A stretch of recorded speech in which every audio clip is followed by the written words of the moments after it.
దేవునికి స్తోత్రములు. ప్రభు పేరిట ఈ కార్యక్రమం వీక్షిస్తున్న ప్రియ దేవుని జనాంగమా, మీ అందరికి నా హృదయపూర్వకమైన శుభవందనాలు తెలియపరుచుకుంటూ ఉన్నా. ఈరోజు 133వ ఎపిసోడ్కి వచ్చాం. ఇది సబ్జెక్ట్ సృష్టికర్త. ఇది ప్రవచన్ టీవీ గుడివాడ. ఇక్కడ మనం చెప్పుకుంటున్నది ఏంటంటే, బైబిల్ గ్రంథంలో దేవుడు సృష్టికర్త. ఆయన ప్రవచనం చెప్పిస్తాడు ప్రవక్తల ద్వారా, అది జరిగిపోతుంది. ఎప్పుడెప్పుడో జరిగేవన్నీ కూడా దేవుడు మాట్లాడి చెప్తాడు, అవన్నీ అక్షరాలు జరిగిపోతాయి. ఇలా చెప్పగలిగిన దేవుడు ఇంకెవరూ లేరు. కాబట్టి ఆయన సృష్టికర్త అంటాకు రుజువులుగా ఏర్పడినటువంటి కొన్ని ప్రవచనాలు, ముందుగా చెప్పించిన ప్రవచనాలన్నీ 9 ప్రవచనాలు చెప్పేసుకున్నాం. మొత్తం 15 చెప్పాలనుకుంటున్నా. కాబట్టి 9 అయిపోయినాయి, 10వ వచ్చింది. యెషయా గ్రంథంలో 13వ అధ్యాయం 17వ వచనం ఏం చెప్తుందో చూద్దాం. అది ఎప్పుడు అమలు జరిగిందో కూడా మనం చూద్దాం. వారి మీద పడుటకు నేను మాదీయులను రేపెదను, వీరు వెండిని లక్ష్యము చేయరు, సువర్ణము కూడా వారికి రమ్యమైనది కాదు. వారి విండ్లు యవనస్తులను నలగొట్టును, గర్భఫలమందు వారు జాలిపడరు, పిల్లలను చూచి కరుణింపరు. అప్పుడు రాజ్యములకు భూషణమును, కల్దీయులకు అతిశయాస్పదమును, మహాత్యములకు బబులోను దేవుడు పాడు చేసిన సొదమ గొమర్రాల వలె ఆగును. ఇది 17 నుంచి 19 వరకు కూడా ఇట్లా అవుతుంది. ఏంటంటే బబులోను దేశం నాశనం గురించి చెప్తున్నాడు. ఎప్పుడు చెప్పారు? ఈ యొక్క ప్రవక్త యెషయా గారి ద్వారా చెప్పించే నాటికి ఎవరైనా ఇది ఊహించగలరా అనేది మనం ఆలోచిద్దాం. ఎవరైనా ఊహించగలరా? ఈ యెషయా గారు ఎప్పుడు జీవించారంటే ప్రభువుకు ముందు 740 సంవత్సరాల క్రితం జీవించాడు. ప్రవక్తలకి ఎప్పుడెప్పుడో చెప్పేస్తుంటారు. వాళ్ళకి వెనకది ముందు, ముందుది వెనక అని తెలియదు, వచ్చేస్తుంది వాళ్ళ నోటి అంట. కాబట్టి ఏది ముందు ఏది వెనక అనేది తెలియదు, కానీ ముందు చెప్పేస్తూ ఉంటారు. కాబట్టి ఇది ఎప్పుడు జరుగుతుంది ఏంటి అనేది వాళ్ళకే తెలియదు, కానీ దేవుడు వాళ్ళ నోటి ద్వారా మాట్లాడేస్తున్నాడు. ఈ ప్రవచనం బట్టి చూస్తే కూడా ఈ దేవుడికి ఈ యొక్క సృష్టి అంతా ఎప్పుడు ఏం జరుగుతుందో ఈయనకి లెక్కల్లో ఉంటుంది. ఈ ప్రవక్తలు వాళ్ళ నోటి ద్వారా మాట్లాడటమే కానీ వాళ్ళకి తెలియదు అసలు. అది దేవుడే మాట్లాడుతాడని మనం అర్థం చేసుకోవచ్చు. దేవుడే ప్రవక్తల నోటి ద్వారా మాట్లాడకపోతే ఆ మాట్లాడే ఆయనకి అసలు ఏమీ తెలియదు దీని గురించి. మనం కూడా అట్లా మనం చూస్తే, ఇన్సిడెంట్ చూస్తే మనకు కూడా అది అర్థమవుతుంది ఆ పాయింట్. ఇప్పుడు మాదీయులను రేపెదను అన్నాడు ఆయన. ఎక్కడ ఏంటి అనే దాని మీద వస్తున్నాం. ఎప్పుడు జరిగింది? మాదీయులు అనేవాళ్ళు ఎవరు? వారి మీద పడుటకు నేను మాదీయులను రేపెదను. ఈ అధ్యాయం అంతా ఏంటంటే బబులోను గురించి చెప్తున్నా. అంటే ఆ యొక్క యెషయా గారి ద్వారా ఏ దేశం ఎప్పుడు పతనం అయిపోద్ది, ఆయన దగ్గర లెక్కలు ఉంటాయి. ఈ దేశం చేసిన తప్పులు చిట్టాలన్నీ ఇవి, ఈ దేశం చేసిన చిట్టాలన్నీ ఇవి. కాబట్టి ఈ దేశము ఈ నాళ్ళ తర్వాత ఇది నాశనం అవ్వాలి, ఇది బాగుపడాలి, ఏదో ఉంటుంది. ఆ లెక్కల ప్రకారం దేవుడు చెప్పేస్తాడు ప్రవక్తని. ఈ ప్రవక్త గారికి, యెషయా గారికి అనేక దేశాల గురించి చెప్పుకుంటూ వస్తూ ఉన్నాడు. ఇప్పుడు బబులోను దేశం గురించి చెప్తున్నాడు, బబులోను రాజ్యం గురించి. అది అంటే దీని మీద పట్టాకట మాదీయులను నేను రేపుతున్నా అన్నాడు. ఈ మాదీయులు అన్నవాళ్ళు వాళ్ళు ఎన్నికలో లేరప్పుడు. బబులోను రాజ్యాన్ని జయించగలిగే శక్తి వాళ్ళకి లేదు. ఇంకో పాయింట్ ఏ చెప్పనా, ఈ మాదీయులు అనేవాళ్ళు బబులోను రాజ్యంలో ఒక భాగంగా ఉన్నారంట అప్పుడు. అంటే వాళ్ళ కింద అణిగి మడిగి ఉండేటువంటి వాళ్ళు మాదీయులు. ఇప్పుడు అంటాడు మాదీయులనే వీళ్ళ మీదకి రేపుతా అంట. అసలు మాదీయులు ఎంత, వాళ్ళు ఎంత? బబులోను మహాసామ్రాజ్యం, వాళ్ళ మీదకి లేపేస్తాడంట ఆయన. వారి మీద పడుటకు నేను మాదీయులను రేపేదను.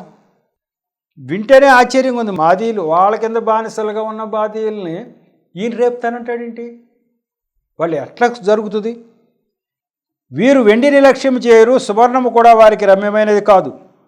వారి విండ్లు యవనస్తులను నలగొట్టును, గర్భఫలమందు వారు జాలిపడరు, పిల్లలను చూసి కరుణింపరు. అంటే ఇంత కఠినంగా కూడా ఉంటారన్న మాదీయులు. అప్పుడు రాజ్యములకు భూషణమును, కల్దీయులకు అతిశయాస్పదములకు మహాత్యమునకు బబులోను దేవుడు పాడు చేసి సొదమ గొర్రావలే అగును. ఇటు మహాత్యం కలిగినటువంటి బబులోను సామ్రాజ్యం, దాన్ని అది ఎట్టయిపోద్దట. సొదమ దేవుడు ఒకసారి పాడు చేశాడు, అగ్ని గంధకాలను కురిపించి సొదమ గొమర్రాలు. ఆ సొదమ గొమర్రాలు అయిపోద్దట. వీళ్ళను మరి బాధీయులు ఇంత గట్టిగా ఎదుర్కోవటానికి ఎట్లా జరుగుద్దని ఎవడో ఊహించడు.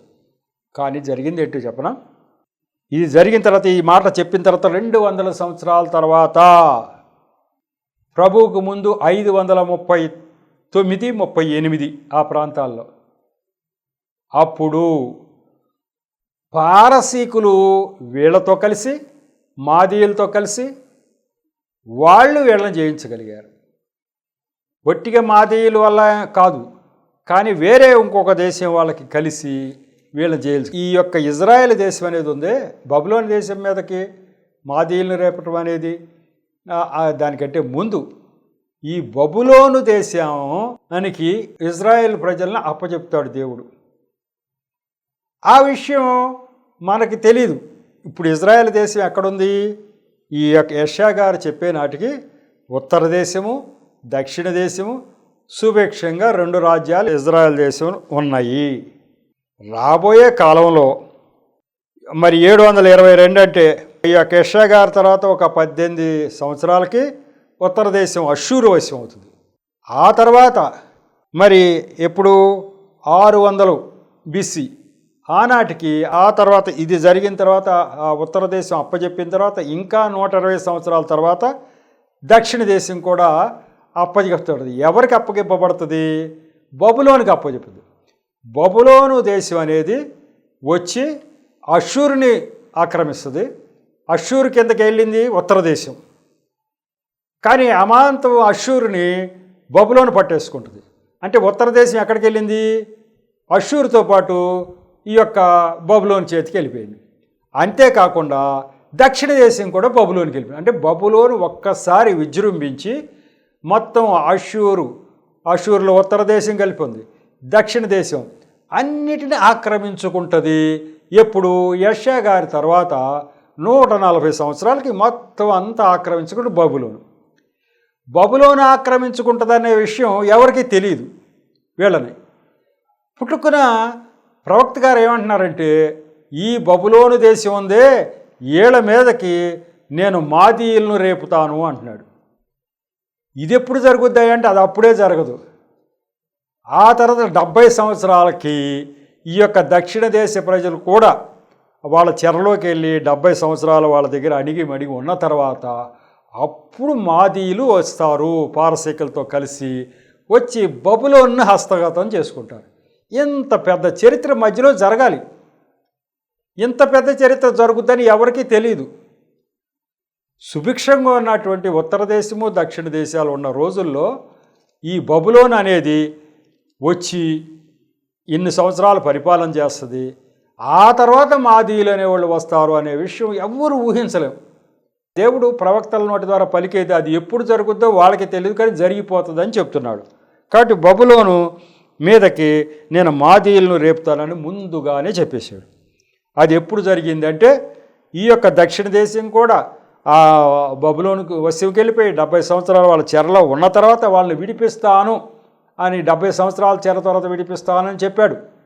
ప్రవక్త యెర్మీయా గారి ద్వారా చెప్పించాడు. 70 సంవత్సరాలు అయిపోయిన తర్వాత విడిపించే ప్లాన్లో మాదీయులు పారసీకులను కలిసేట్టు చేసి వాళ్ళు వచ్చి నెబుకద్నెజరుని జయించి ఇజ్రాయెల్ ప్రజలను విడిపిస్తారు. ఇది ఎక్కువగా మాదీయులు పారసీకులు దండయాత్ర చేసి వచ్చి వీళ్ళని విడిపిస్తారన్న చెప్పేది ఇజ్రాయెల్ ప్రజల గురించి ఎక్కువగా చెప్పారు. కానీ ఈ యొక్క బబులోను వాళ్ళు జయిస్తారు అని అంటుంటే ఈ బబులోను వీళ్ళని ఆక్రమించుకున్న తర్వాత వాళ్ళు జయిస్తారన్న విషయం ఎవరికీ తెలియదు. డైరెక్ట్గా బబులోను జయించుకుంటారేమో, బబులోను మీదకి మాదీయులు వస్తారేమో అనుకుంటాం. కానీ బబులోను ఎంత పెద్ద సామ్రాజ్యంగా అయిన తర్వాత అప్పుడు మాదీయులు వస్తారు. కాబట్టి ముందుగానే దేవుడు ఇవన్నీ తెలుసుకుని చెప్పేశాడు. కాబట్టి ఎప్పుడైతే 740లో ప్రభుకు ముందు 740లో యెషయా గారి ద్వారా నేను మాదీయులను బబులోను మీదకి లేపుతాను అన్న మాట క్రీస్తు పూర్వం 538 అంటే 200 సంవత్సరాల తర్వాత జరిగింది. 200 సంవత్సరాల తర్వాత 4 వంశాలు అయిపోయి ఉంటాయి. ఎవరికి ఏం జరుగుద్ది తెలుస్తుంది. యెషయా గారు అయితే రాశారు, అంతం అయిపోయింది. కానీ తర్వాత దరిమిలా జరిగిన తర్వాత యెషయా గారు ఏం రాశారో చూస్తే అమ్మో యెషయా గారు 200 సంవత్సరాల క్రితం రాసింది నిజమే అని తెలిసింది. అంత క్రితం ఆయన ఏం రాస్తున్నాడో, ఏం రాశాడో, ఎవరి గురించో, ఎందుకో ఎవరికే తెలియదు. కాబట్టి దాని ద్వారా మనం గ్రహించవలసింది ఏంటంటే దేవుడికి మొత్తం పూర్వాపరాలన్నీ వెనక జరిగే ముందు జరిగే అన్నీ తెలుసు. ఇక తర్వాత ఇంపార్టెంట్ ప్రవచనానికి వస్తున్నాం. దానియేలు గ్రంథం 8వ అధ్యాయం 20 నుంచి 22 వరకు చదివి మీకు వివరిస్తా. ఏంటి మీకు వరుసలో చెప్పుకొస్తున్నాయి. దానియేలు ఎప్పుడండి? ప్రభు కంటే ముందు 580 సంవత్సరాల క్రితం వరుసనే చెప్పుకుంటూ వచ్చా. యెషయా గారు చెప్పా 740, అంతకుముందు ఎంత ప్రవక్తలన్నీ చెప్పుకుంటూ వచ్చా, వరుసనే చెప్పుకుంటూ వచ్చా. ఇప్పుడు దానియేలు ప్రవక్త గురించి చెప్తున్నా. మధ్యలో ప్రవక్తలు లేరండి, బోలెడు మంది ప్రవక్తలు ఉన్నారు. కానీ మనకి ఇక్కడ భవిష్యత్తు గురించి చెప్పి జరిగినవి పట్టుకున్నాను నేను. ఇప్పుడు దానియేలు గారి ముందు ఇర్మియా, ఎస్కేలు వీళ్ళంతా ఉన్నారు. అయినప్పటికీ దానియేలు అవసరం ఎందుకు వచ్చింది అంటే ప్రభువుకు ముందు 580 సంవత్సరాల క్రితము ఈ యొక్క బబులోను దాస్యములో ఉండగా, బబులోను దాస్యంలో ఉన్న ఇజ్రాయేల్ ప్రజలందరూ బబులోను దాస్యంలో ఉండగా దానియేలు అన్న ఆయనకి ప్రవక్తకి వచ్చినటువంటి ఆ యొక్క ప్రవచనం చెప్తా. దానియేలు 8:20 నుంచి 22. నీవు చూచిన 2 కమ్ములు గల ఆ పొట్టేలున్నదే అది మాదీయుల యొక్కయు పారసీకుల యొక్కయు రాజులను సూచించుచున్నది. బొచ్చుగల ఆ మేకపోతు గ్రేకుల రాజు, దాని 2 కన్నుల మధ్యనున్న ఆ పెద్ద కొమ్ము వారి మొదటి రాజును సూచించుచున్నది. అది పెరిగిన పిమ్మట దానికి బదులుగా 4 కొమ్ములు పుట్టినవి కదా. 4 రాజులు ఆ జనములలో నుండి పుట్టుదురు గాని వారు అతని కన్నా బలము గలవారుగా ఉండరు. ఇది ఇక దీని ముందు వచనాలు మీకు ఎక్స్ప్లెయిన్ చేస్తా. ఉన్నాయి ముందు వచనాల్లో మొత్తం అసలు కథ ఉంది. ఆ దర్శనం ఏంటో చూశాడు దానియేలు గారు. దర్శనం చూశాడు, ఒక దర్శనం ప్రభువుకు ముందు 580 సంవత్సరాల క్రితం. ఆ దర్శనంలో ఏం జరుగుతూ ఉందంటే ఒక నది ఒడ్డున 2 కొమ్ములు గల ఒక పొట్టేలు వస్తూ ఉంది. భయంకరంగా దాన్ని ఎదుర్కోలేకపోతున్నా. భయంకరంగా ఒక పొట్టేలు 2 కొమ్ములతో వచ్చి కనపడిన దానివల్ల పొడుచుకుంటూ వచ్చేస్తూ ఉంది. ఈయన కనిపించింది దర్శనం. ఆ తర్వాత ఒక మేకపోతు, ఒకటే కొమ్ము, దానికి ఒకే కొమ్ము మేకపోతు వచ్చి దీన్ని జయించేస్తుంది. ఈ 2 కొమ్ములు గల పొట్టేలను జయించేస్తుంది. అది కూడా బాగా వెర్రవేగి ఆ ఒక్క కొమ్ముతో మేకపోతు దానికి ఎదురొచ్చినవన్నీ పడగొట్టేస్తూ ఉంటుంది. ఆ తర్వాత ఆ పెద్ద కొమ్ము స్థానంలో అంటే అది ఇరిగి 4 చిన్న కొమ్ములు ఊగిసినాయి. ఆ 4 చిన్న కొమ్ములు కూడా పెద్ద కొమ్ముతో సాటి లేవు, చిన్న చిన్నవి. ఇలా వచ్చింది, అంతం అయిపోయింది కళ. ఈ అధ్యాయంలో మొదట్లో ఆ కళ వచ్చింది. ఈయన తలపట్టు కూర్చున్నాడు దానియేలు గారు. మరి ప్రవక్తలకి కళ వచ్చేస్తుంది, దర్శనం వచ్చేద్ది. అదేంటో వివరం మరి తెలియదు. పొట్టేలు 2 కొమ్ములు ఏంటి, 1 కొమ్ము మేకపోతే ఏంటి, మరి మళ్ళీ కొమ్ము ఊడిపోయి 4 కొమ్ములు రావటం ఏంటి, ఏమీ అర్థం అవట్లా. ఇక దేవుడి మీద మరి అయ్యా నాకు దర్శనం చూపించారు, ఈ దర్శనం అర్థం ఏంటి నాకు తెలియపరచాలి అంట. అర్థం ఏంటని తెలియపరచాలంటే అప్పుడు ఆయన అక్కడి నుంచి పంపిస్తాడు, గబ్రియేలును పంపిస్తాడు. గబ్రియేలు దూత అందరికీ తెలిసినటువంటి దేవుడి దగ్గర ఉన్న దూత. ఈ గబ్రియేలు దూతే యేసు ప్రభువారు జననం గురించి ముందు చెప్పింది ఈ గబ్రియేలు దూతే. అట్లాగే బాప్తిజు యోహాను గురించి ఆ తల్లిదండ్రులకి, ఇదిగో అమ్మా మీకు ఇట్లా యోహాను పుడతాడు, దేవుడికి ముందు ఆయన నడుస్తాడు, ఆయన ఒక ప్రవక్త అని చెప్తాడు. ఎక్కడ యేసు ప్రభు తల్లిదండ్రులు దర్శనాలు చూపించి ఇట్లా పరిశుద్ధాత్మ శక్తి వలన మరియ కన్యకగా ఉండి గర్భం ధరిస్తుంది, ఆయన పేరు యేసు అని పెట్టాలి, ఇవన్నీ గబ్రియేలు దూతే చెప్తాడు. గబ్రియేలు దూత ఎక్కడికడికి వచ్చి. కాబట్టి మనం బాగా ఆలోచిస్తే దేవుడి దగ్గర గబ్రియేలు దూత ఉన్నాడు, ఆయన సృష్టికర్త అని అర్థమవుతుంది. ముస్లిమ్స్ ఖురాన్ కూడా అంతే. ఖురాన్ అంతా కూడా గబ్రియేలు దూత చెప్పి ఆ యొక్క మహమ్మద్ ప్రవక్తతో రాయించాడని రాయబడి ఉంది. అంటే వాళ్ళు ఎంతసేపు ఈ బైబిల్ గ్రంథం చదవకపోవడం చేత దేవుడు గబ్రియేలు దూతని ఆ యొక్క ఇస్మాయిల్ సంతానం దగ్గరికి పంపించి మహమ్మద్ అనే ప్రవక్తకి చెప్పి రాయించాడు ఆ ఖురాన్. కాబట్టి మొత్తం అంతా ఒక్కటే దేవుడు, ఆ దూత ఒక్కడే దూత. ఆ దూతే ఇక్కడ బైబిల్ గ్రంథం రాయించాడు. ఆ దూతే మళ్ళీ వాళ్ళు బైబిల్ చదవట్లేదు అని చెప్పి మళ్ళీ మహమ్మద్ ప్రవక్తకి వెళ్ళి చెప్పాడు. ఈ యొక్క చెప్పినప్పుడు గబ్రియేలు దూత చెప్పినప్పుడు మరి ఆయన చదువు లేదు మహమ్మద్ గారికి. మరి ఆయన ఏం విన్నాడు, ఏం రాజు, కొన్ని తేడాలు వచ్చినాయి. ఇక ఈ తేడాలతో అదొకటి ఇదొకటి అయిపోయింది. ఆ తేడాలతో మొత్తం అంతా ఒకటే, కొన్ని తేడాలు వచ్చినాయి. ఆ తేడాలతో అదొక దారి ఇదొక దారి వెళ్ళిపోయింది ఇప్పుడు. కానీ ఇప్పుడు జరిగిన విషయం ఏంటంటే ఉన్నదొకే దేవుడు, ఆయన దగ్గర ఉన్న దూత గాబ్రియేల్ దూత. ఇప్పుడు ఏదైనా అవసరం అయితే గాబ్రియేల్ దూత పంపిస్తాడు. ఇక్కడ గాబ్రియేల్ దూతను పంపిస్తే గాబ్రియేల్ దూత వచ్చి ఎక్స్ప్లెయిన్ చేస్తున్నాడు. ఇప్పుడు ఏమనంటే, ఇదిగో చూసావు కదా, 2 కొమ్ములు అంటే ఇది, నీవు చూచిన 2 కొమ్ములు గల ఆ పొట్టేలున్నదే అది మాదీయుల యొక్కయు పారసీయుల యొక్క రాజులను సూచించుచున్నది. ఇప్పుడు బబులోను రాజ్యంలో ఉన్నాడు ఈయన దానియేలు గారు. ఈ బబులోను రాజ్యం మీదకి 2 కొమ్ములు గల పొట్టేలు వస్తుంది అని చూపిస్తున్నాడు. ఆ 2 కొమ్ములు ఎవరయ్యా అంటే మాదీయులు పారసీకులు అబ్బాయి అని వివరం చెప్తున్నాడు గాబ్రియేలు. నీకు వచ్చిన దర్శనం వివరం ఇది. మరి ఇక 580 అంటే ఎప్పుడు జరిగింది? 538లో జరిగింది. కాబట్టి ఒక 40 సంవత్సరాల తర్వాత జరిగేటువంటి ఇన్సిడెంటు దానియేలు గారు దర్శనంలో చూపించాడు. ఒక 40 సంవత్సరాల తర్వాత ఈ బబులోను రాజ్యం ఉందే, వీళ్ళ మీదకి 2 కొమ్ములు గల పొట్టేలు వస్తుంది, అంటే మాదీయులు పారసీకులు వస్తారు అని చెప్పి ఒకటి. ఆ తర్వాత బొచ్చుగల ఆ మేకపోతు గ్రీకుల రాజు. ఇక ఇప్పుడు తర్వాత ఒకే కొమ్ము కలిగినటువంటి ఒక మేకపోతు వచ్చింది. ఆ మేకపోతు వచ్చి దీన్ని జయించేసింది, పొట్టేల్ని. అది వచ్చేది ఎవరో అంట, గ్రీకుల రాజు అలెగ్జాండర్ ది గ్రేట్. అలెగ్జాండరు వస్తాడు, వచ్చి పొట్టేళ్ళని ఓడిస్తాడు. అంటే వీటినన్నింటినీ హస్తగతం చేసేసుకుంటాడు. ఈ రాజ్యాలన్నిటినీ హస్తగతం చేసుకుంటాడు అలెగ్జాండర్. కాబట్టి అలెగ్జాండర్ అది గ్రీకుల రాజు. దాని 2 కన్నుల మధ్యనున్న ఆ పెద్ద కొమ్ము వారి మొదటి రాజు, అంటే అలెగ్జాండర్ మొదటి రాజు. అది పెరిగిన పిమ్మట దానికి బదులుగా 4 కొమ్ములు పుట్టినాయి కదా. అలెగ్జాండర్ తర్వాత ఆ యొక్క గ్రీకు సామ్రాజ్యము 4 భాగాలుగా విడిపోయింది. అదే 4 కొమ్ములు చిన్న పుట్టిన 4 రాజులు ఆ జనముల్లో పుట్టుదురు కానీ వారి అతనుకున్న బలము గలవారుగా ఉండరు. అంత బలహీనం, తక్కువ బలంతో ఉంటారు ఆ 4. ఆ 4లోంచి ఒక భాగమే రోమా. యేసు ప్రభు వారి ఈ లోకంలో జన్మించినప్పుడు ఉన్నటువంటి రోమా ప్రభుత్వానికి ముందు గ్రీకు సామ్రాజ్యం ఉంది. గ్రీకులకు ముందు ఈ యొక్క మాదీ పారసీకుల రాజ్యం ఉంది. మాదీ పారసీకులకు ముందు బబులోను సామ్రాజ్యం ఉంది. ఇది కథ నడుస్తూ వస్తుంది.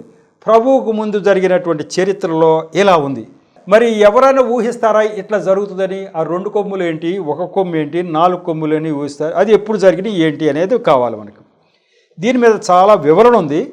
దీని మీద మంచి వివరణ మీకు ఇవ్వాలి అని నేను అనుకుంటున్నాను, చెప్తా. ఇప్పుడు మాదీ పారసీకులు వస్తారు అనేది ఇప్పుడు ఈ 2 కొమ్ములు కలిగిన దాని బట్టి ఈ మాదీ పారసీకులు అనేవాళ్ళు, వాళ్ళలో కోరేష్ అనే రాజు ఉంటాడు, పారసీక రాజు. ఆ కోరేష్ అనే రాజు గురించి దేవుడు ముందుగానే చెప్పేస్తున్నాడు. మాదీ పారసీకులను చెప్పేస్తే వదిలేస్తే పర్వాలా, అట్లా యెషయా గారి ద్వారా 740, ప్రభువుకు ముందు 740 అంటే ఇప్పుడు దానియేలు గారు ప్రభువుకు ముందు 580, కానీ 740 అంటే దానికి ఇంకా వెనక్కి వెళ్ళాలి మనం. ఒక 160 సంవత్సరాలకి వెనక్కి వెళ్ళాలి. అప్పుడు యెషయా గారితో చెప్తున్నాడు. ఆ యెషయా గారితో రాయించినప్పుడే మాదీయులను రేపుతా అన్నాడు. కానీ మాదీయులు పారసీకులు కలిసి వస్తారని అప్పటికి తెలియదు. అయితే పారసీక రాజు అయినటువంటి కోరేషు అన్న ఆయన వస్తాడు, ఆయన నేను ఏర్పరచుకున్నానని యెషయా గారు ఆయన కాలంలో చెప్పేశాడు. ఆ కోరేష్ రాజు ఏం చేస్తాడో కూడా చెప్పేశాడు. బబులోను దాస్యం కిందన్నట్టు నా బిడ్డలను విడిపించటానికి కోరేష్ అనే రాజును నేను రప్పిస్తున్నాను అన్నాడు. అప్పుడు జనాలకి ఏం అర్థం అలా, కోరేష్ రాజు ఎప్పుడు వస్తాడు, కోరేష్ అంటే ఎవరు? అసలు కోరేష్ పేరు కొత్తగా ఉంది ఇజ్రాయెల్ దేశంలో. ఇది పారసీక పేరు కదా. ఇజ్రాయెల్ దేశంలో యెషయా గారు కోరేష్ అనే రాజు వస్తాడనంటే కోరేష్ ఎవరబ్బా అనుకుంటున్నారు అందరూ. ఇప్పుడు అది ఇప్పుడు 200 సంవత్సరాల ముందు. ఎప్పుడు అసలు కోరేష్ పుట్టకముందే.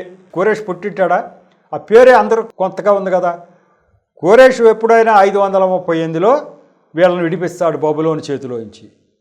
కానీ అంతకుముందు 200 సంవత్సరాల క్రితం మరి కోరేష్ గురించి యెషయా గారితో చెప్పించబడింది. ఏం చెప్పించబడింది, ఎందుకు చెప్తున్నానంటే మొత్తం చరిత్ర అంతా కూడా దేవుడు చెప్పి రాయించేదే. ఇదంతా మనుషుల చేతుల్లో ఏమి ఉండదు, మనుషులకు అసలు ఏమీ తెలియదు. యెషయా గ్రంథం 44:28లో కోరేష్ గారు ఏం చెప్తున్నాడో మనం చూస్తే అప్పుడు మనకు అర్థమవుద్ది. దేవుడికి తెలియందంటూ ఏమీ ఉండదు. అక్కడో బిట్టు ప్రవక్తల ద్వారా చెప్తాడు. ఆ బిట్లన్నీ మనం కూర్చుకు చూసుకుంటే ఓహో ఇదా అని అప్పుడు అర్థమవుద్ది. అంతే కదా, ఈ ప్రవక్తలతో ఆ ప్రవక్త కొంత, ఈ ప్రవక్త కొంత చెప్పుకుంటూ వచ్చేస్తున్నాడు. ఏది ఎక్కడో తెలుస్తులా. కాబట్టి పారసీకులు వస్తారు అనే విషయం కోరేష్ గురించి యెషయా గ్రంథం 44:28 ఎంత చక్కగా చెప్పాడో మీరు చూడండి.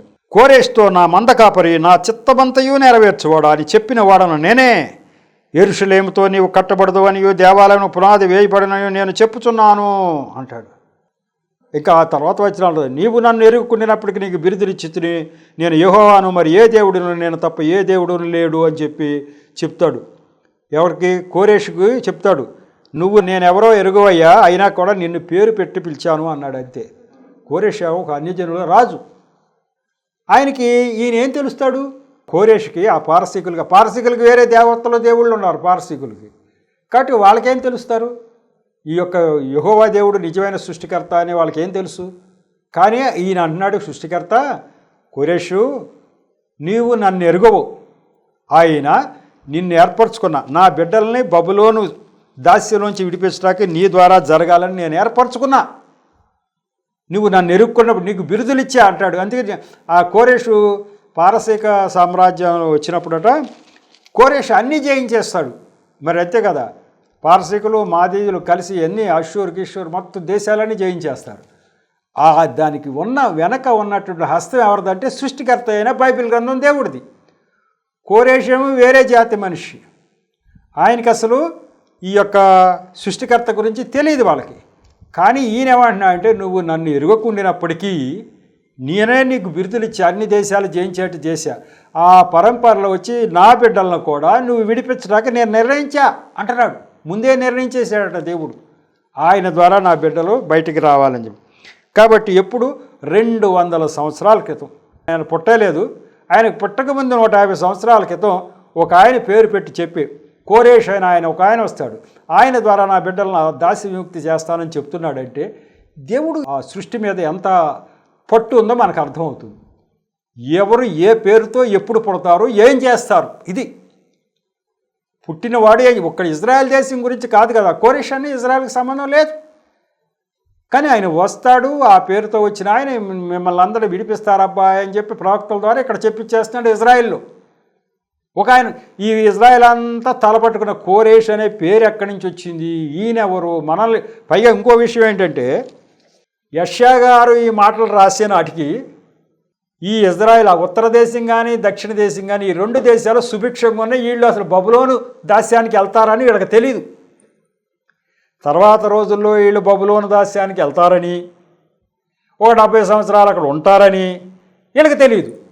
కానీ ఈ తెలియకుండా ఉన్నటువంటి వీళ్ళకి ఏం చెప్తున్నా అంటే, ఇజ్రాయెల్ ప్రజలారా, కోరేష్ అనే రాజు నేను ఏర్పరిచాను, ఆయన వచ్చి మిమ్మల్ని బబులోను చేతిలోంచి విడిపిస్తాడు అంటున్నాడు.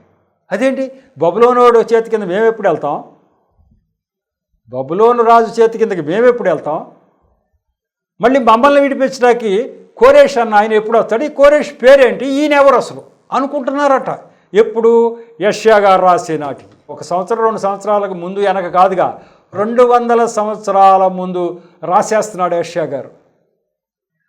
కాబట్టి సృష్టికర్త అంత పట్టున్నటువంటి దేవుడు. ఎప్పుడు ఏ దేశము దేని మీద ఏది దండయాత్ర, ఏది ఎప్పుడు జయం పొద్దుది, ఏదో ఓడిపోద్ది అన్నీ ఆయన చేతి. అందరూ ఆ పరంపరలో భారతదేశం లెక్కలు కూడా ఉంటాయి ఆయనకి. చాలామంది అంటారు ఈ బైబిల్ గ్రంథంలో దేవుడు మనకు సంబంధం ఏంటి అంటారు. సంబంధం లేకపోతే ఆయన సృష్టికర్త అయితే ఆయన ఈ కూడా ఉంటాయి. మీ దీని గురించి ఎక్కడ ఉందంటే అవసరం వచ్చినప్పుడు ఉంది. జకర్యా గ్రంథంలో చెప్తాడు, దేవుడు సర్వ నరులను లక్ష్యపెట్టేవాడు, సర్వదేశములను లక్ష్యపెట్టేవాడు. అయితే ఇక్కడ దీనికి ఆనుకున్న దేశాలది మాత్రం బైబిల్ గ్రంథంలో చెప్పించాడు అని చెప్పాడు. అది ఇజ్రాయెల్ చుట్టుపక్కల ఉన్న దేశాలన్నీ, ఆ ఇతర దేశాలన్నీ గురించి చెప్పాడు. కొంచెం దూరంగా ఉన్న వాటి గురించి కూడా ఆయన లెక్కలోనే ఇప్పుడు ఎవరు ఏ దేశం మీద పరిపాలన చేయాలి, ఎవరు ఓడిపోవాలి, ఎవరు గెలవాలనేది ఈ పక్కనున్న దేశాల గురించి చెప్తున్నప్పుడు ఇక్కడ గురించి కూడా ఆయనకి తెలుసు.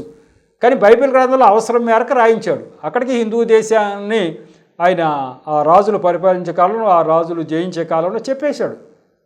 అహష్వేరోష్ అనేటువంటి రాజు 127 సంస్థానాల్లో హిందూ దేశం ఒక సంస్థానం, ఆ మొత్తం అంతా జయించింది. కాబట్టి ఇదంతా బైబిల్ గ్రంథంలో ఉంది. బైబిల్ గ్రంథంలో అవసరం మేరకు ఎక్కడ ఏ దేశం అవసరం ఉంటే అక్కడ రాశాడు. అప్పుడు హిందూ దేశం గురించి అక్కడ రాశాడు. ఎందుకు? ఆయన జయించిన సంస్థానాల్లో ఇది ఒకటి. అప్పుడు అవసరం మేరకు రాయించాడు. ఆ పక్క దేశాల గురించి ఎప్పుడు అవసరం ఉంటే అప్పుడు రాయించాడు. హిందూ దేశం గురించి బాగా అవసరం ఎక్కడ వచ్చిందో అక్కడల్లా రాయించాడు. కాబట్టి ఆయన సృష్టికర్త కాకపోతే ఇంకెవరు సృష్టికర్త? ప్రపంచమంతా పాలిస్తున్నది ఆయనే. ఇప్పుడు ఇంత గొప్ప దేవుడిని మేము కలిగి ఉన్నాము. ఇంత గొప్ప దేవుడు, అందరికీ దేవుడు, మేము ఆరాధించే దేవుడు మీకు కూడా దేవుడే ఈ కారణాల చేత అని చెప్పే స్థితిలో ప్రతి క్రైస్తవుడు ఉండాలి. క్రైస్తవులుగా మేము ఆరాధించే దేవుడు మీకు కూడా దేవుడే. ఈ ప్రపంచంలో ఉన్న ప్రతి వాళ్ళకి ఆయనే దేవుడు, మీరు కూడా ఆయన పరిపాలనలోనే ఉన్నారు అని ఎలా అని రుజువు? ఇలా కోరేష్ అన్న ఆయన ఎవరు, వాళ్ళెవరు, అషూర్ ఎవరు, వీళ్ళెవరు బబులోను, వీళ్ళందరూ ఈయన పరిపాలనలో లేరా? ఇగో వీడు పోతాడు, ఈడొస్తాడు, ఆడిపోతాడు అని చెప్తున్నాడంటే ఆయన పరిపాలన లే. గ్రీకులు బబులోన్ అయిపోయిన తర్వాత మాదీలు పార్సీకులు వస్తారని ఈయనే చెప్పాడు. మాదీలు పార్సీకులు గ్రీకు రాజులు వస్తారని చెప్పాడు. మరి ఆ తర్వాత అది 4 ముక్కలు అయిపోద్దని చెప్పాడు. ఇవన్నీ చెప్పుకుంటూ వస్తుంటే ప్రపంచం అంతటి గురించి ఆయన చెప్పకపోతే ఎవరు చెప్తారు? పైగా ఈ విషయాలన్నీ బైబిల్ గ్రంథంలో ఉన్నాయి కదా. మన పురాతత్వ శాస్త్రవేత్తలు ఈ యొక్క మాదీ పారసిక దేశం అంటే మరి ఇప్పుడు ఇరాన్గా చెప్పబడిన ఈ దేశం గురించి పెద్ద చరిత్ర ఉంది. ఇది ఇప్పుడు ఇరాన్ కానీ దీని పేర్లు రకరకాలుగా ఉన్నాయి ముందుగా. కాబట్టి వీటిల్లోనే ఈ పర్షియా దేశము, ఈ పారసీక మాదీ రాజ్యాలన్నీ దీంట్లోనే ఉన్నాయి. ఈ పారసీక దేశం అనేది కొత్తదేం కాదు. ఇప్పుడు వెనకెళ్ళి ఈ శాస్త్రవేత్తలంతా చూసి ఇప్పటికి 200 సంవత్సరాల క్రితం తవ్వకాలు జరిపి ఈ పర్షియా సామ్రాజ్యం చరిత్ర ఏంటి, శాసనాలన్నీ బయకి తీస్తే అక్కడ రాసి ఉన్నాయన్నీ ఈ బైబిల్ గ్రంథంలో రాసి ఉన్న దాంతో టాలీ అయినాయట శాసనాలు. అది ఎప్పుడు చూస్తారు? ఇప్పుడు 200 సంవత్సరాల క్రితం చూశారు. కానీ బైబిల్ గ్రంథంలో ఎప్పుడు రాశారు? 2400 సంవత్సరాల క్రితం నుంచి ఆ చరిత్ర ఉంది బైబిల్ గ్రంథంలో. 2400 సంవత్సరాల క్రితం చరిత్ర. ఇది ఏ పేరుతో నిలబడినాయి. ముందుగా ఏలాము అనేవాళ్ళట ఈ దేశాన్ని. ఎప్పటి వరకు? క్రీస్తు పూర్వం 3200 నుంచి క్రీస్తు పూర్వం 600 వరకు దీన్ని ఏలాము అన్నారట. ఇప్పుడు ఇరాన్గా చెప్పబడిన ప్లేస్. ఆ తర్వాత క్రీస్తు పూర్వం 6 నుంచి మొన్న 1935 క్రీస్తు శకం వరకు కూడా పర్షియా. ఇది ఇప్పుడు 1935 తర్వాత ఇరాన్గా పేరు మార్చబడిందట. కాబట్టి ఇదంతా ఒక దేశ చరిత్రే. ఇదంతా. కాబట్టి ఈ సామ్రాజ్యాలు అన్నీ కూడా పూర్వం వెలసినటువంటి సామ్రాజ్యాలు ఇవి పర్షియా సామ్రాజ్యం చరిత్ర అంతా చూస్తే షోషన్ కోట మన బైబిల్ నిండా ఉంది దాని గురించి. ఆ యొక్క రాజులు అహష్వేరోషు పరిపాలించిన కాలంలో, అర్తహషస్త పరిపాలించిన కాలంలో ఈ పర్షియా రాజులు, ఈ కాలంలో నెహెమ్యా, ఎస్తేరు వీళ్ళంతా కూడా వాళ్ళ రాజ్యాల్లో ఉన్నారు. ఇదంతా బైబిల్ చరిత్రలో ఉంది. ఇది ఎప్పుడు రాశారు? బైబిల్లో ఎప్పుడో రాయించేశాడు వీటన్నిటి గురించి. కొన్నిట్లో అయితే ఆదికాండం నుంచి అక్కదు అనే పట్టణం ఎక్కడుందో రాసేశారు.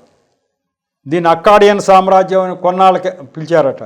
కాబట్టి ఇవన్నీ కూడా చూస్తే శాస్త్రజ్ఞులు, పురాతత్వ శాస్త్రజ్ఞులు తవ్వకాల్లో కనుక్కున్న శాసనాలు బట్టి చూస్తే బైబిల్ గ్రంథంలో ఎప్పుడో రాయించబడి ఉన్న మాటలన్నీ నిజమే అని తేలిద్దాడు.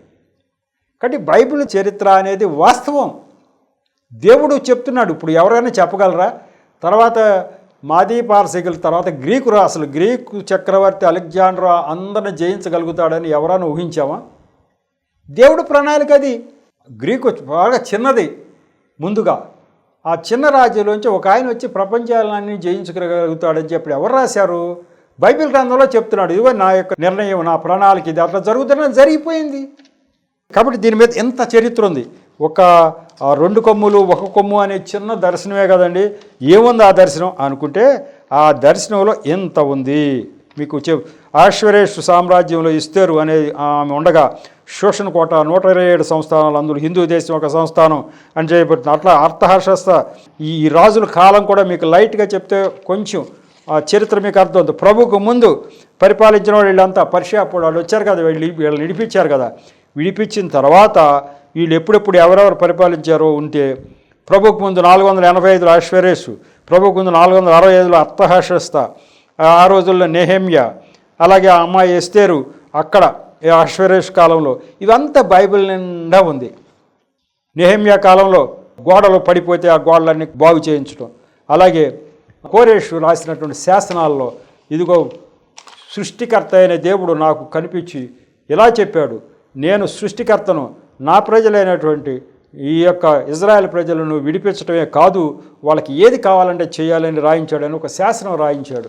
ఆ శాసనం ఆ యొక్క రాజ్య అధికార దస్తావేజులన్నింటినీ వెతికి చూచి ఇదిగో ఇది నిజమే అని తర్వాత వచ్చిన రాజులందరూ కనుక్కున్నారు. అలాగే కోరేష్ రాజు గొప్పదనం తెలుసుకుని అలెగ్జాండరు ఆయన కాలంలో ఆయన సమాధి దగ్గరికి వెళ్ళి, మరి ఈయనకంటే ముందు 200 సంవత్సరాల ముందు పరిపాలించినటువంటి కోరేష్ రాజు సమాధిని దర్శించినట్టు చరిత్ర చెప్తా ఉంది. కాబట్టి ఈ దేశాలకి ఇంతంత చరిత్ర ఉంది. ఈ చరిత్ర మొత్తము కూడా ఇక్కడ రాయబడి ఉంది. ఎక్కడ? బైబిల్ గ్రంథంలో రాయబడి ఉంది. ఇప్పుడు అక్కడికి దానియేలు గ్రంథంలో చెప్పండి, మరి ఇది ఎవరికైనా మనుషులకి ఎవరికైనా సాధ్యం అవుతుందా? దానియేలు గారితో చెప్పి రాయించడం, ఈ దేశం తర్వాత ఇది. పైగా దేవుడు ఆయన గబ్రియేల్ దూతను పంపించి ఎక్స్ప్లెయిన్ చేయించాడు. మనకు అర్థమైతే అవ్వదు కదా గబుక్కుని, మనకేం అర్థమవుతుంది? ఇప్పుడు దర్శనాలు వస్తాయి, ఆ దర్శనాలు పూర్తిగా త్వరగా అర్థం అవ్వవు. పరిశుద్ధాత్మ దేవుడి సహాయంతో పూర్తిగా అర్థమవుతుంది. నాకు కూడా వచ్చిన అనేక దర్శనాల్లో గబుక్కుని మనకు అర్థం అవ్వవు, కానీ పరిశుద్ధాత్మ దేవుడు నాకు ఇచ్చిన శక్తి, ఆ యొక్క జ్ఞానం కొలది నేను అర్థం చేసుకుంది. దీని అర్థం ఇది అర్థం చేసుకోవడం జరిగింది అనేక దర్శనాల్లో. కాబట్టి అట్లా జరుగుతూ ఉంటుంది. తర్వాత జకర్యా గ్రంథానికి వెళదాం. జకర్యా 9వ అధ్యాయము 9-10 వచనాలు ఏం చెప్తున్నాయో చూద్దాం. 12వ సియోను నివాసులారా బహుగా సంతోషించుడి, యెరూషలేము నివాసులారా ఉల్లాసముగా ఉండుడి. నీ రాజు నీతిపరుడును రక్షణ గలవాడును దీనుడై గాడిద పిల్లను ఎక్కి నీ యొద్దకు వచ్చుచున్నాడు. ఇక ఎఫ్రాయిములో రథములు ఉండకుండా నేను చేసేదను, యెరూషలేములో గుర్రములు లేకుండా చేసేదను, యుద్ధపు విల్లు లేకుండా పోవును. నీ రాజు సమాధాన వార్త అన్ని జనులకు తెలియజేయును. సముద్రం నుండి సముద్రం వరకు, యూఫ్రటీసు నది మొదలుకొని భూదిగంతం వరకు అతడు ఏలును. ప్రభువుకు ముందు 520 సంవత్సరాల క్రితము జకర్యా ప్రవర్తన వహించాడు. దానియేలు అయిపోయింది, ఆ తర్వాత వరుసనే చెప్పుకుంటూ వస్తున్నా. ఈ ప్రభువుకు ముందు ఉన్నటువంటి జకర్యా ప్రవర్తన గురించి చెప్తున్నా. ప్రభువుకు ముందు 520 సంవత్సరాల క్రితం చెప్తున్నాడు. ఈ వచనం చూడగానే క్రైస్తవులందరికీ దేవుడు మరి యేసు ప్రభు వారు గాడిద మీద ఎక్కుతాడని ముందుగానే చెప్పబడింది, అలాగే వెళ్ళాడు వచ్చాడు అని చెప్తా, అంతవరకే తెలుసు. కానీ దాని కథ ఏంటి అని అంత వివరంగా తెలియదు. ఇప్పుడు ఆయన చెప్పేది ఏంటి అంటే, దేవుడు 520 సంవత్సరాల క్రితం ప్రభు రాకముందు ఏమంటాడంటే, సియోను నివాసులారా బహుగా సంతోషించు, అంటే ఇజ్రాయేల్ ప్రజలారా బాగా సంతోషించండి అయ్యా అన్నాడు. ఎందుకట? యెరూషలేము నివాసులారా ఉల్లాసంగుడి, నీ రాజు నీతిపరుడును రక్షణ గలవాడును దీనుడునై గాడిద పిల్లను ఎక్కి నీ యొద్దకు వచ్చుచున్నాడు. ఎట్లా అంటే గాడిద అంతేనా అంటాం కదా, గాడిద పిల్ల అంటాం కదా, అట్లా గాడిద పిల్లను ఎక్కి వస్తున్నాడు. యాక్చువల్గా గాడిద పిల్లను అంటే అర్థం రెండు కాదు, ఒకటే గాడిదను అని, మళ్ళీ గాడిద ఒకటే కాదు అబ్బాయి, గాడిద పిల్లయ్యా అని చెప్పినట్టు. గాడిద పిల్లను ఎక్కి నీ యొద్దకు వస్తున్నాడు. ఎవరట? మీకు ఎటువంటి వాడు? ఆయన నీతిపరుడు రక్షణ గలవాడు దీనుడై వస్తున్నాడు. దీనుడు ఎవరు? మీ రాజు. ఆయన ఏం చేస్తాడట? ఒక్క గాడిద పిల్లను ఎక్కి వచ్చిన ఆయన ఏం చేస్తాడు చెప్పనా? ఎఫ్రాయింలో రథములు ఉండకుండా నేను చేసేదని అంటున్నాడు. ఎఫ్రాయిం అంటే ఉత్తర దేశం. ఇజ్రాయెల్లో 2 భాగాలు, ఉత్తర దక్షిణం. ఉత్తర దేశంలో అంటే రథాలు లేకుండా చేసేస్తా, అంటే యుద్ధం ఉండదు. యెరూషలేములో గుర్రములు లేకుండా చేసేదను, యుద్ధం ఉండదు. యెరూషలేము అంటే కింద దేశం, దక్షిణ దేశం. యుద్ధపు విల్లు లేకుండా పోను, యుద్ధమే ఉండదు అబ్బాయిక, నో యుద్ధం. నీ రాజు సమాధాన వార్త అన్యజనులకు తెలియజేయును. నీ రాజు వస్తున్నాడు, వచ్చి ఈ యొక్క సమాధాన వార్త ఎవరో చెప్తాకు వస్తున్నాడట? అన్యజనులకు కూడా చెప్తాడట. మీ ఇజ్రాయెల్ ప్రజలు ఇప్పుడు దాకా మమ్మల్ని ఏర్పరచుకున్నటువంటి దేవుడు మీరు అనుకుంటున్నారే, కానీ యేసు ప్రభు రూపంలో వచ్చిన ఆయన అన్యజనులకు కూడా సమాధాన వార్త అన్యజనులకు కూడా తెలియజేస్తాడు. అది ఏమి చేస్తే నువ్వు ఆ నరకం తప్పించుకుని పరలోకానికి వెళ్తావు, ఏ క్రియలు నువ్వు చేస్తే ఆ క్రియలకు తగినటువంటి మంచి ఫలితం బహుమానం పొందుతావు అనేది ఇజ్రాయెల్ ప్రజలకే కాదు, అన్యజనులకు కూడా చెప్పటాకు వచ్చాడు. అంతేకాదు ఒక్కడ మీద ఒకడు యుద్ధం చేసుకునే ప్రశ్నే లేదు. ఒకడు నీ చెంప మీద కొడితే రెండో చెంప కూడా చూపించు అన్నాడు. అంతే. చెంప మీద కొడితే మనం ఏం చేస్తాం? మళ్ళీ కొట్టడమా లేకపోతే పట్టుకుంటాం? నో, పట్టుకోవద్దుగా, కుట్టవే ఎంత కొడతావో అనేటువంటి నీతిని బోధించటానికి దీనత్వం కలిగి వస్తూ ఉన్నాడు ఒక ఆయన అని చెప్తున్నాడు జకర్యా ప్రవక్త. ఆ నీతిని బోధించడానికి వస్తున్నాడు. నీతి ఎవరికి? ఒక్క ఇజ్రాయేల్ ప్రజలకే కాదు, అన్యజనులకు కూడా. ఇక నుంచి యుద్ధాలు లేకుండా వస్తానన్నాడు. యుద్ధాలు అంతకితం ఉన్నమాట వాస్తవమే. ఆయనే నడిపించాడు, ఆయనే సూర్యుడై యుద్ధాలు జరిపించాడు. ఎవరు గెలవాలో, ఎవరు ఓడాలో, ఎవడు చావాలో, ఎవడు బ్రతకాలో ఆయనే చేశాడు. కానీ ఒక నిర్ణయం తీసుకున్నాడు దేవుడు. తన కుమారుడిని నర రూపంలో పంపించి అసలు యుద్ధమే లేకుండా చేయాలనుకున్నాడు. ఈ యొక్క యేసు ప్రభు వారు వచ్చి చెప్పిన మాటల ద్వారా ఆ మాటలు తూచా తప్పకుండా పాటిస్తే ఈ ప్రపంచంలో యుద్ధమే ఉండదు. ఒకరి మీద ఒకరికి కక్షలు ఉండవు. ప్రతి వాడు పొరుగు వారిని ప్రేమించాలి. వాడికి ఏదన్నా కావాలంటే ఎదుటి వారికి ఇచ్చేయాలి. నువ్వు త్యాగగుణం అలవర్చుకోవాలి. అటువంటి విద్య నేర్పటానికి, అటువంటి జ్ఞానం నేర్పటానికి దేవుడు రాబోతున్నాడు. మీరు సంతోషించండి. ఎఫ్రాయిం వాసులారా మీరు సంతోషించండి. అలాగే యెరూషలేము వాసులారా మీరు సంతోషించండి. అలాగే మీకే కాదు అన్యజనులకు కూడా ఈ యొక్క మాటలు చెప్పడానికే దేవుడు వస్తూ ఉన్నాడు. ఆ యొక్క రక్షణ మార్గం కలగజేయటాకే వస్తున్నాడు. ప్రపంచంలో ఉన్న ప్రతి బిడ్డ కూడా ఆ రక్షణ పొందటానికి, ఆ రక్షణ ఏర్పాటు చేయటానికి ఆయన వస్తున్నాడని జకర్యా ప్రవక్త ద్వారా 520 సంవత్సరాలకు ముందే దేవుడు పలికిచ్చాడు. కాబట్టి దాని ప్రకారం యేసు ప్రభు అంటే ఇది ప్రవచనం చెప్పడం జకర్యా ద్వారా 520 సంవత్సరాల ద్వారా. ఇదివరకు మరి ఆయన చెప్పాడు, యెషయా గారు వీళ్ళందరూ చెప్పారు. కానీ వాళ్ళు చెప్పిన ప్రవచనం ఈయన చెప్పింది ఇది.